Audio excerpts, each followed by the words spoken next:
La grille de lecture par rapport à la guerre. Mesdames et messieurs, chers étudiants, il faut bien comprendre une chose.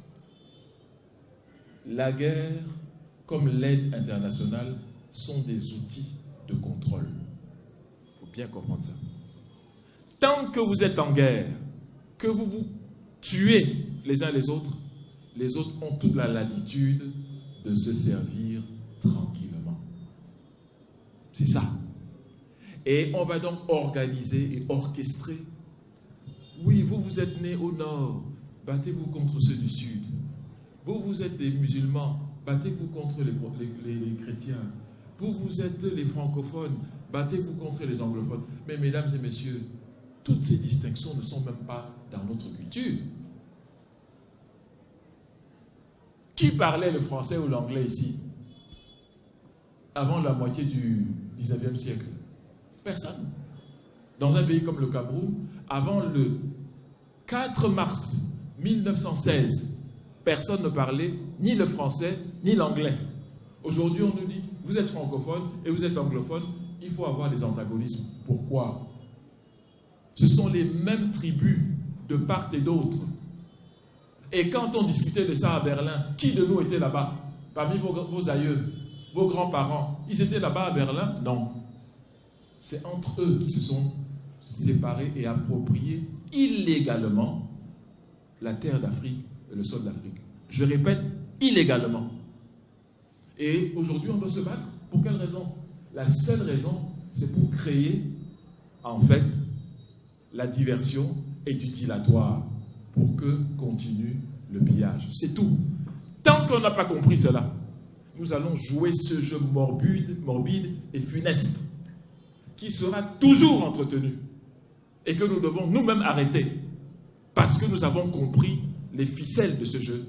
Nous avons décidé d'arrêter. Un point, un trait. C'est tout. On n'a pas de permission à demander à qui que ce soit pour arrêter de s'entretuer quand même.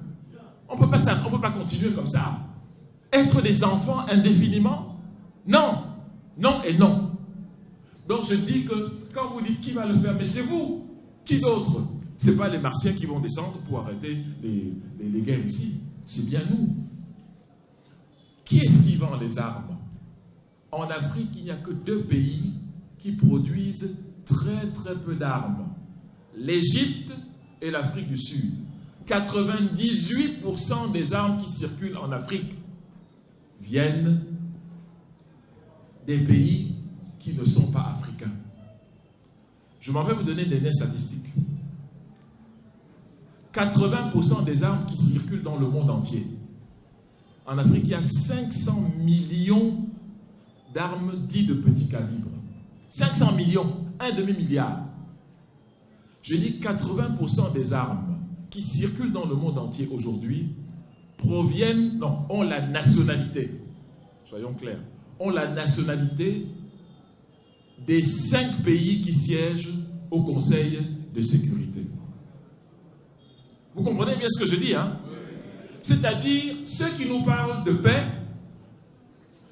la seule chose à laquelle on est en droit de s'attendre, c'est une résolution portant interdiction de produire des armes. Pas de les utiliser, mais de les produire. Ils ne le feront jamais. Pourquoi? Parce que le commerce des armes est le premier commerce au monde. Mais pour qu'on continue à produire des armes, il faut qu'il y ait des guerres. Et pour qu'il y ait des guerres, il faut qu'on crée des animosités, des antagonismes. Et il faut qu'on trouve des gens qui ne comprennent rien à tout ce qui se passe. Où sont-ils? En Afrique d'abord. L'autre est différent de toi. Bats-toi contre lui et tue-le. Mais vous achetez les armes où? On ne les produit pas. On achète chez eux. Si vous voulez faire une ferme de 100 hectares, vous n'allez trouver aucun argent. Mais si vous voulez acheter des armes, on va mettre à votre disposition, sous 48 heures, un protocole de prêt financier pour achat d'armes. Ce que je vous dis là, ce sont des vérités. Si vous voulez faire de l'agriculture ou de l'industrie productive, vous ne trouverez pas d'achat, vous ne trouverez pas d'accompagnement financier, comme disait tout à l'heure le professeur, accompagnement financier ou un appui financier. Mais si vous voulez acheter des armes, il y a plein de structures qui sont prêtes à vous en donner sous 48 heures. Parce que l'industrie des armes doit continuer à prospérer, à fonctionner par tous les moyens. Nous devons donc dire en tant qu'Africains que nous avons compris ce dont il s'agit et qu'à partir d'aujourd'hui, nous refusons de continuer dans ce piège. Voilà de quoi il s'agit. Et quand nous l'aurons fait,